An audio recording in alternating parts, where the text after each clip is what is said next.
Oh wait, let's talk about aliens. Actually, Eugene is a huge fan of aliens. I am also. Alien. Have you discovered anything? Like, apparently, we're close to making first contact in the next 2 years. You see, I love it. Now we're at the party. He's just said that. More. Yeah. So there's a guy. First, have your drink and say it. I think it sets the scene. We're at a party. Hey, So aliens. So there's an extraterrestrial being that comes to a guy called Daryl Anchor.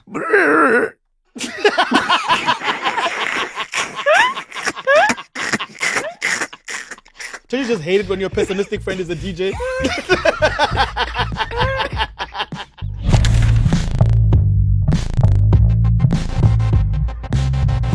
This is What Now with Trevor Noah.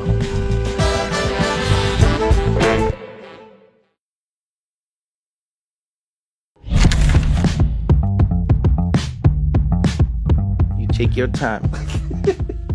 You take your time. You just go ahead and take your time. Every moment, every second you need. You just take it. Do they have that on YouTube? I know they have subtitles and dubbing, but can you dub to other accents? That would be dope. That would be nice.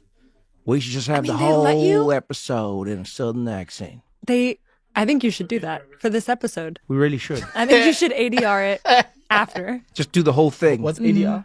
I think it's the I'm word techno for... challenged. I actually don't know what I did what I always hate, which is using an acronym when I don't know what it stands for. I think what ADR means is when they go back in a movie and make the same sounds again when they didn't catch it. Oh, so okay. I don't know, you've acted in movies. No, that is ADR. Is that right?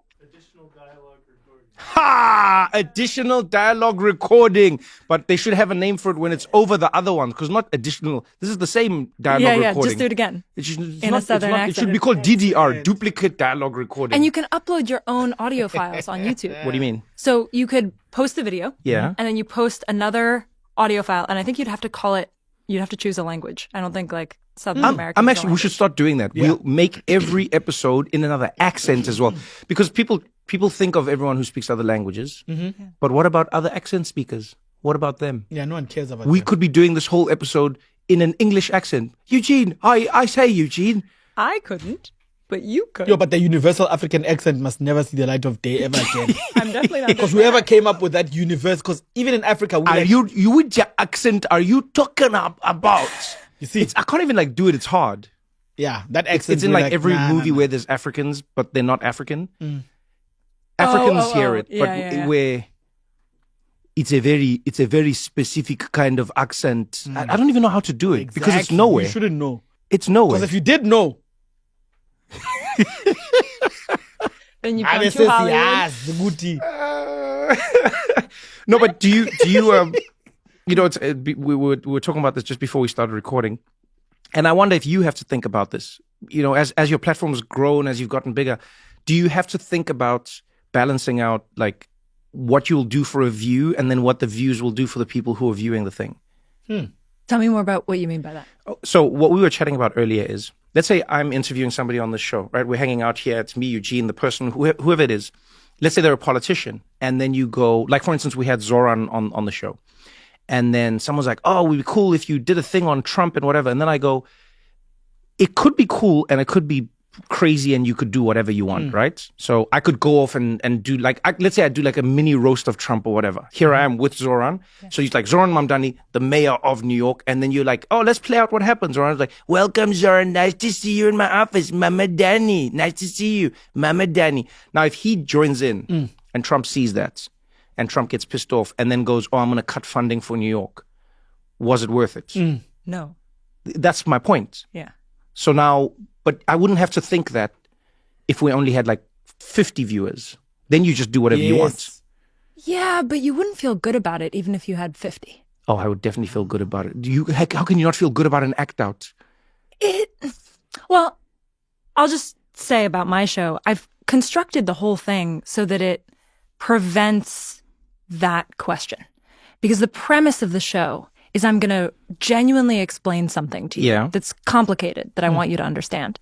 I'm going to do it in a way that is, in the end, optimistic. You're going to have a specific feeling about there are smart people working on a hard problem, and I can see how we could make this better. And then it's going to be visual and beautiful and joyful all at the same time. And if it does those three things, Visual, beautiful, and joyful. It's That's how I think the of three Eugene. things. Whenever I look at you, lovely. Eugene, that's what I think of. I think you are visual. I think you are joyful, and I think you are That's beautiful. really beautiful. It's not often. Your hands are warm and mine are cold. Thank you. That was nice. Okay, let's go. The three things are genuinely good explainer, genuinely optimistic, and visually stunning, a visual piece. Huh. And so if it's those three things, then it gets to be on huge. And if it's not one of those things, then it shouldn't be there. And so that prevents So that's a your lot guiding- of the... Yeah. Oh, Those are okay. the criteria. It's a North Star. Yeah. And if it's not one of those things, then the pressure is on me and on my team and on, I mean, frankly, the audience now knows like what feels like huge and what doesn't. And it's a pressure that counterweights a lot of the other pressures on journalists and on Okay. Got to it. be Got it. clickbaity, to be Right. pessimistic, to be Unscrupulous, insensitive. yeah. All of those things. Ne? Yeah, it's a counterweight. And I'm not saying like it's perfect every time. We also think a lot about how do I do those three things in a way that millions of people want to watch. So there's absolutely like a storytelling element to it. But it strips away a lot of the things that I didn't like as a journalist, that I don't want to watch, that aren't in the end helpful for me to actually understand something, make me feel optimistic about the future that I can participate in building, and that use the fact that it's a video, right? Like watching a video requires a lot of your time and attention. It requires your eyes as in addition to your ears. And so I think a lot about how do I earn that from my audience? So anyway, if I'm doing those three things, Yeah. then it should be on the show. And in those moments where like you can feel the pressure to do something else because you think it'll spike in viewership. I mean, everyone talks about that. Everyone who's been involved in YouTube, because I think there's a specific there's a delineation between the types of content you make when you're making it for like what we call like mainstream media. Let's say your bosses have already confirmed it. It goes out. It's commissioned. It gets put on TV or in the movies, and then it's done. YouTube, you are the boss. You're making the decisions. You're putting it out there. You're doing your thing. So, in essence, the only driving force behind whether it does or doesn't go out is you. Yeah. All right. But that means that people. I remember talking to is it Jake Paul or Logan Paul. I always forget which brother. I think it was Jake. But it was, and was interviewing him, and we were talking about his life and his show, and then he talked about how the click cycle got him. He did one thing, he fell somewhere, he broke something, and then people were like, more of that. And they didn't say it verbally, but people loved it. Yeah. And then him and his team were like, you got to do it again. And then you're jumping off the top of your stairs, the banister in your house, and people are like, more. You're going higher and higher. And the next thing you know, you're in like, a suicide forest in Japan. And you are looking at yourself going, how did I get here? But stand-up has a lot of those elements, right? Oh, yeah, So definitely. Stand-up, when we first started, was just us trying to see how far we can push the envelope. Yeah, you're not wrong. And then you get one TV gig, and now you have to be careful. You get one endorsement, now they're like, also, are you going to say that for real? Yeah, but it's almost the other way around, funny enough, with stand-up, now that you mention it. It's almost like stand-up, they almost calm you down in a way. Because as stand-ups, what we're trying, you see like your rules. I don't know about all stand-ups, but like I can say for myself, and this gentleman seated across from me, this fine squire right here across from me, I would say it's like, if we think of our rules, you go, do we find it interesting? Yes. Yeah. Do we think it's funny? Yes. Then that's it. It's as simple as, it doesn't matter where it goes and how it goes. You're trying to But break there are everything. Things, there are things that you know the audience might like that you don't think are funny. That Yes. you think are just not, they don't make you feel good. Yes. That helps a lot. That feeling, like for me, it's these three criteria I've come up with. And it helps to have I think what I'm really coming to in this is it really helps to have a mission. It I like that. really, Okay. really helps. These criteria are part of the overall mission of the show, which is, in my case, and everyone chooses their own, my mission is I make this show so I can show people with those three criteria, explain to them things in an optimistic way, in a visually beautiful way.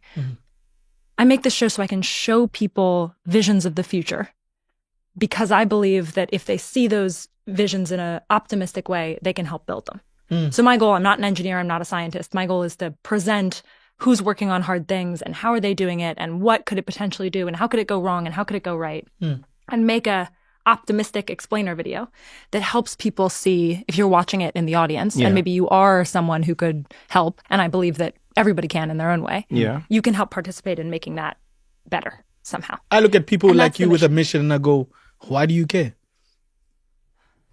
Well, now we could get into all kinds of, the way that I grew up and why I want to do this work. Then let's do it. Let's do it. I'm happy to. Let's do it.